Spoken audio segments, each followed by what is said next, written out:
Hi everyone and welcome to week 2. I thought I would start at the very beginning, the home page where you come into the course. I know I've made an overview of the course, just a couple of things to remind you about. So I put this in student view, and over here are the assignments and when they are due. They do not include the Thursday due date for posting, which actually can be done anytime prior to Thursday, even in the week before. And it does not include the responses that need to be made, which are made between Thursday and by Sunday night, okay? Secondly, if I post announcements, it's one of the best ways I have to communicate with you. You might not be able to see all of the announcements, so you need to come to announcements to actually see more than just the last 3. Here is another place you can go. You can go to syllabus, and on the syllabus you can see here are all the assignments and how much each assignment is worth. Here is just a general overview of week by week. And then down here, again, here are the assignments. And in this case, these assignments actually take you to the instructions for your, well, this probably is in the class. So here's the grading rubric for the paper. If you want the actual assignment instructions, you go here. And actually, this is, I'll show you where this actually is. So here we have modules. Here's just some overview information you've already seen. Major projects and assignments. So I've made a video for each one of the assignments. So for instance, here is the instructor video for the emotional intelligence paper, which is due in week 2 this week. And here are the instructions for the paper along with the grading rubric. Okay, so this gives you a description and 1, 2, 3 expectations. Let's go back to modules. So that was in major projects and assignments. If we go down here, so I'll just point out here is where I will place the group agreements so that you'll be able to come here at any point in time during the semester and check out the group agreements. Also in week 2, so I make my videos on Thursday or Friday before the next week, and then I post that in case somebody is working ahead. Then they have a chance to see what's coming up, and I talk about kind of I'll give you some pointers about what to remember to do, or where I know that students have some trouble with assignments or other discussions and things. And then here is the group dynamics. So there will be here, I don't know why that's not there. Very interesting. Oh, I know why. I already have the video there. So right here above the introduction, this video will be. There'll be something that says video, instructor video. That's me. I'm your instructor. And that'll be my video that I'm using going over now with you. But you can't see it now because I have it in student view and I don't have it published yet. So let's go through week 2.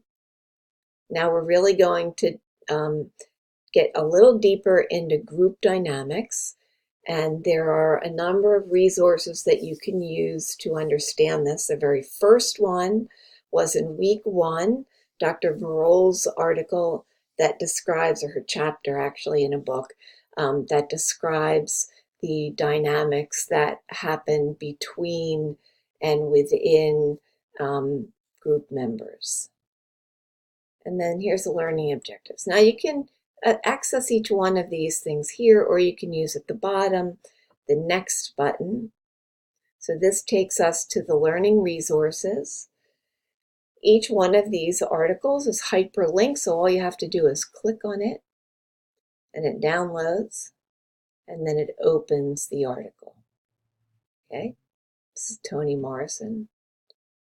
Then there's an article here by Wang, Wilhite, Wyatt, Young, and Blowmaker. When you write your emotional intelligence paper, you are going to use material from Morrison, and it's going to ask you for definitions of elements of emotional intelligence, and you can find those elements here in this article. But there's a whole separate video that walks you through the emotional intelligence paper. Here is something that will be helpful to you. So, starting now is a good time to get used to what you're writing and how you're writing, because your writing does matter. You're in graduate school and you're going to be working or continue to work as a professional. And when we talk about our professional appearance, we're not just talking about, hey, I'm kind of dressed up here, or that I've, combed my hair, which sometimes looks pretty crazy, even though I did comb my hair. But the way that you write, that's your professional appearance too. If somebody picks up your report and they can't read what you've written, no. And writing a report, writing a paper is different than how we talk to people. So I might talk to somebody in one way. I might use some slang. I might, abbreviate some things. I might stop and start my sentences. I might add in some other things, like, I don't know, my friend, whatever. Hey, dude, girlfriend. But I'm not going to write that in a paper. Okay? So these are grammar mistakes that even smart people make. Okay, here are some resources for you. How do you see my comments? You're writing a paper that you're turning in this week, and I am going to write comments on your paper.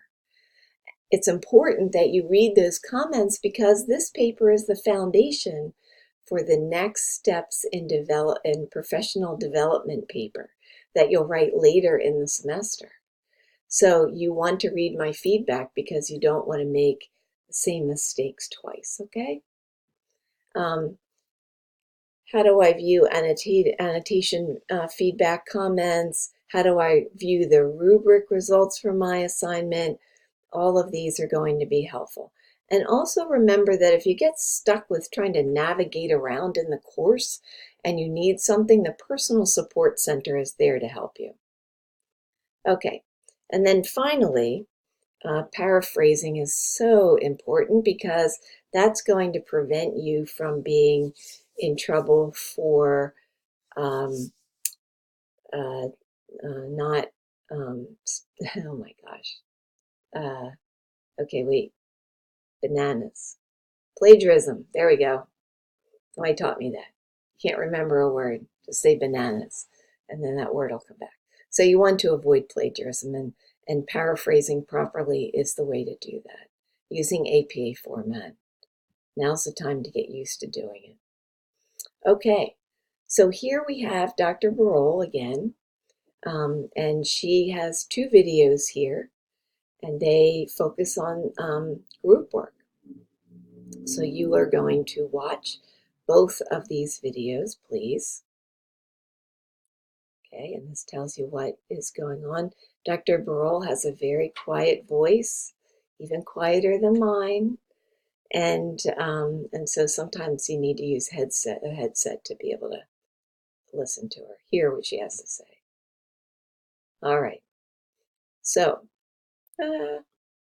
in week 2, your small group is going to meet, and you need to be able to Zoom in to meet with your group.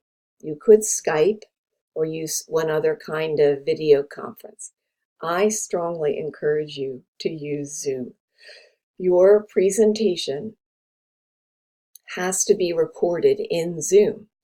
So if you start now in week 2, and then you go to practice in week 6, that's only a couple of weeks from now, well, a few weeks. You want to be comfortable and work out any issues that might occur when using Zoom, all right?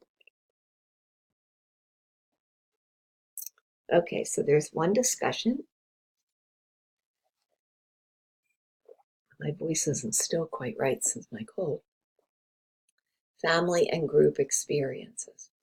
The first thing I'm going to tell you about this discussion is you are free to share or not share information about your family.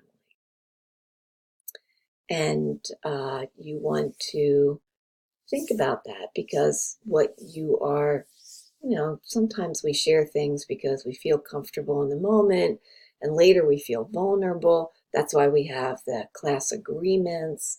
But you just might find that you don't really want to share everything, and that's okay. What you do have to speak to is talking about, in general, your early experiences of family and groups. In this case, groups might be, I played on a team, or I was at a church, a group in a church, or I might have been in school as a group. Okay?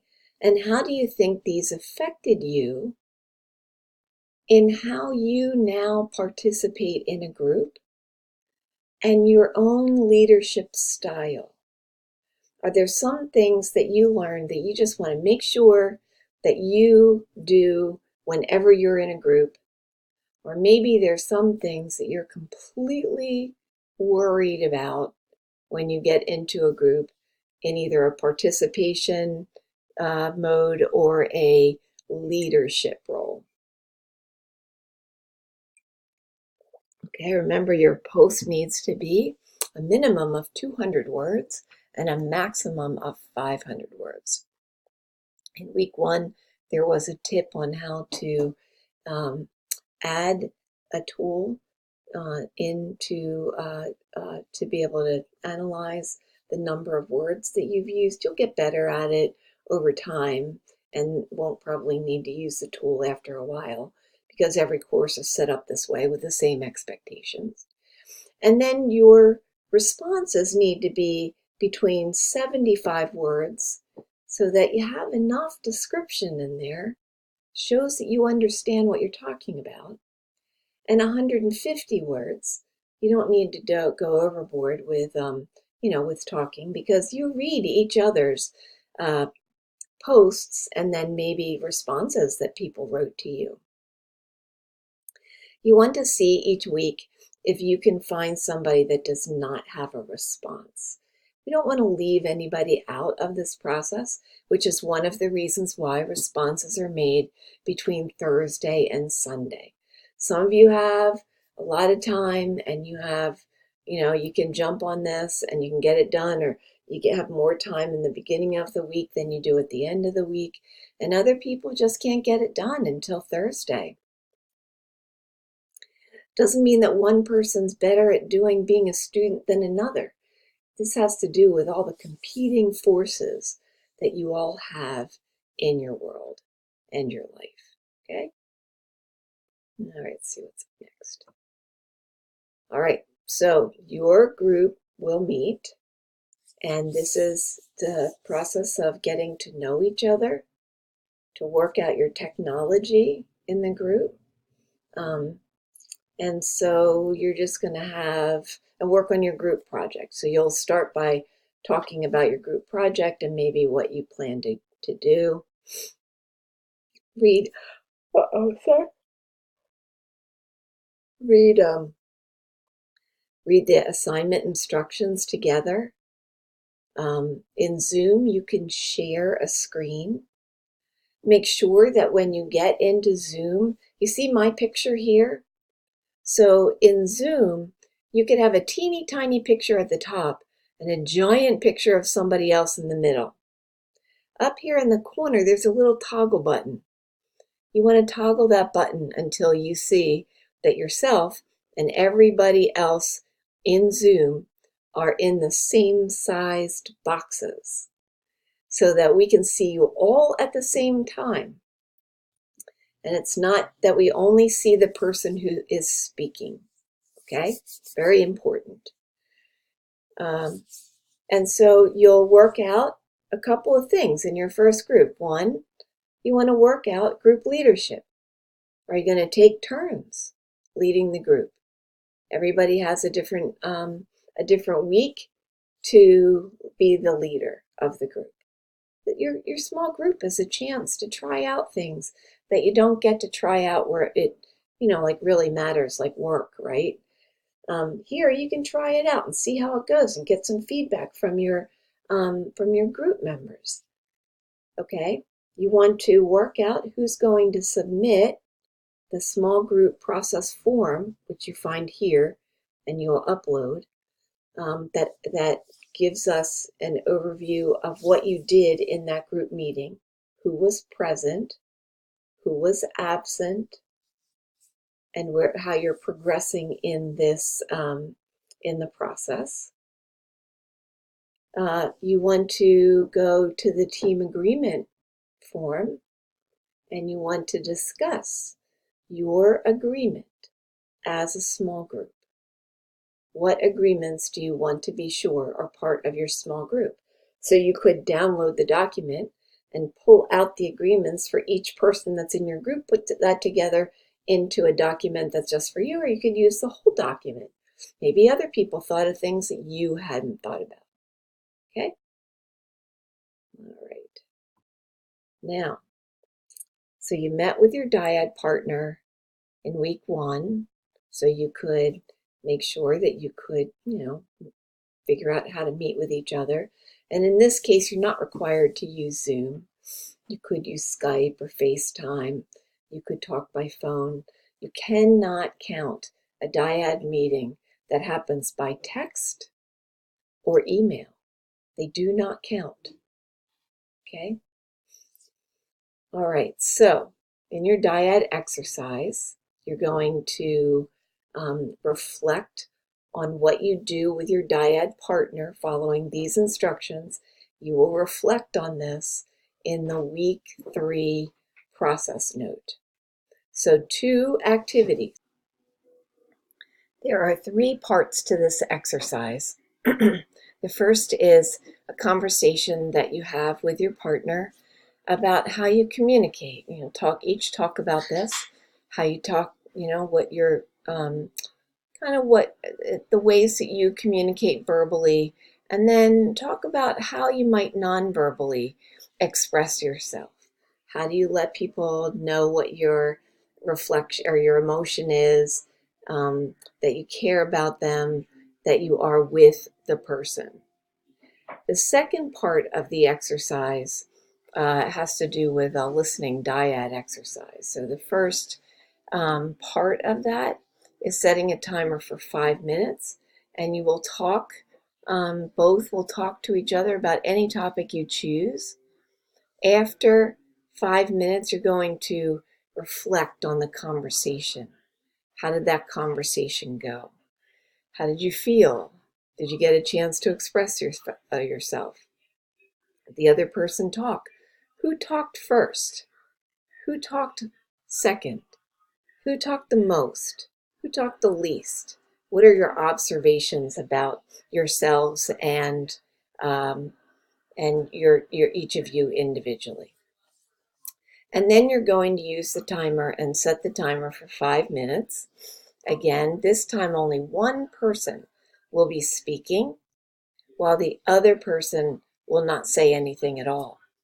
And will encourage the speaking person with their body language, maybe saying things like, or oh, wow, but no real sentences or not interrupting the person.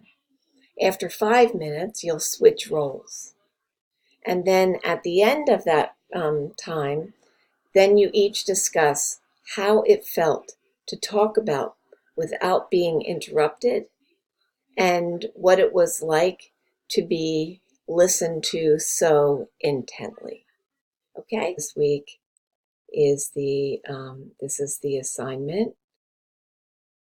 for the emotional intelligence paper, and there is a separate video describing this. So this is not the instructions for the paper. You need to go here to see the instructions for the paper. Or you need to go here, and here's my video for you. Okay? All right, thank you so much. Bye.